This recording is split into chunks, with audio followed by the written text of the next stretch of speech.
just want to sleep. Why do I have to make a review today?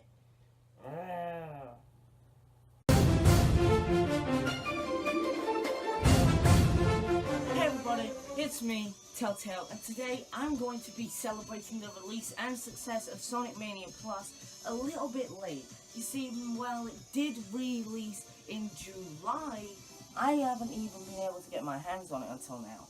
I ain't going to be reviewing that though. I've still got a long way to go before reviewing that. I'm still in the middle of replaying the original mode. Yes, I'm still in the middle. So, as well, we take a look at something I've had experience with since around 2015. A couple of years ago, I managed to get myself Sonic Adventure 2 on the Xbox. And now, I managed to score it on Gamecube. So, I feel now is the best time to take a look at the game. Is it really as good as I thought it was a couple of years ago, or is it dumpster fire? Well, let's find out.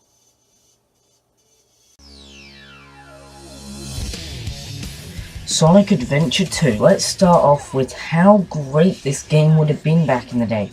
Imagine waking up on Christmas to see this underneath the tree alongside a Dreamcast. You would have fell in love with Santa, or your parents if you didn't believe in him. Oh well, I don't even care anymore. I'm rambling at this point. How's about we talk about the story? We see Eggman infiltrates the gun headquarters where they find his grandfather's creation, Shadow, also known as the Ultimate Life Form, who manages to escape thanks to Eggman and is apparently caught. But then we later find out it's Sonic. He's witty as always, and while it can get annoying at times, the 90s edge that was coming from him, even in 2001, was still blatantly there, and it made me laugh at several times just for how awkward it made me feel. He uses the door from the plane that Gun is holding him in to jump off of it and manages to land in the city where we have a pointless boss battle and a very entertaining stage before Sonic finally meets with Shadow, where we learn Shadow can perform a thing called Chaos Control that allows you to warp from one area to another. Sonic is then caught by the police again. Then, some conflict happens with our good old friend Knuckles and new character Rouge the Bat, before, the Master Emerald eventually gets kidnapped again by Eggman. Tails goes out to Gun headquarters and actually tries to save Sonic, but it turns out he's a bit too late since Amy got there first, and threatens not to let him go if he doesn't let him marry her. Well, didn't work and she just lets him go free. This happens on loop until, the final story, where we find out Gerald created Shadow against his hate for the world for them destroying his daughter Maria. Then, after a fight against the Bio-Lizard, the final form, or the final fight comes in, called the Final Hazard. Unfortunately, Shadow has to sacrifice himself using Chaos Control and eventually falling just to save the planet. And some people cried over this, I didn't. I just thought it was sad. And by the end, everyone remorses and misses Shadow and talks about teamwork, and that's the end of the game.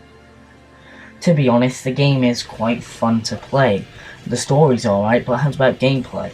Gameplay's absolutely fantastic. You control very tightly, and it has a very solid frame rate. Multiple times in the game I've died, and I never thought it was because of the controls. Also, the music is so great that even if the gameplay wasn't that good, it'd still be such a good game because of how much the atmosphere shines through. Also, alongside this, I have to say that even when you're playing on the Dreamcast or Gamecube, consoles that are known for having sometimes poor frame rate, such as in GoldenEye Rogue Agent, which I have personally explained in my own video, which was later deleted due to copyright issues, that indeed the frame rate was quite lacking. But this game runs at a buttery 60 all the time, except from if your computer's rubbish, and it doesn't. The footage I got was from my PS3. The only reason I did that is because of my Gamecube not having the right cables to record at this time, and my game capture card wouldn't accept it even if it did. But, you know, even then you can still see it's high quality, and alongside that, it is very, well, good frame rate. I do feel the gameplay's fairly tight for what it is, but what about the music? Let's just say I downloaded the entire track list onto my phone at one point. That's gotta say something, right?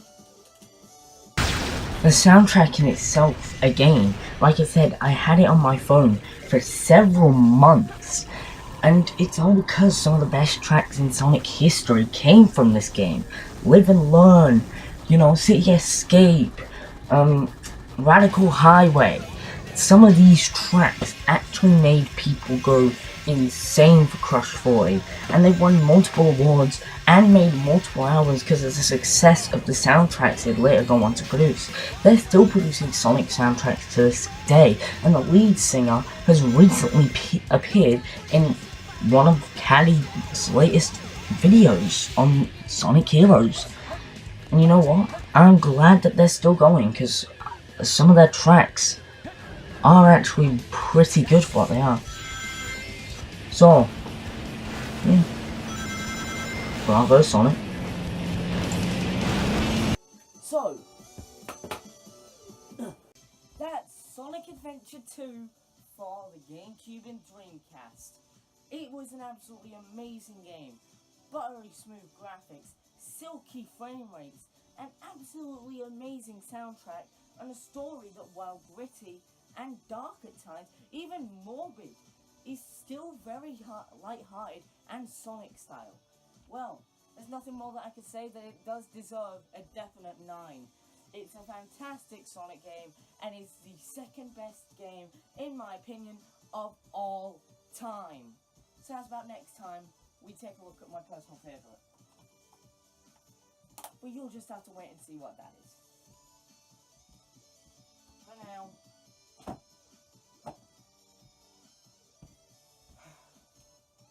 I'm TellTale, and I feel like I should give a proper exit to this game.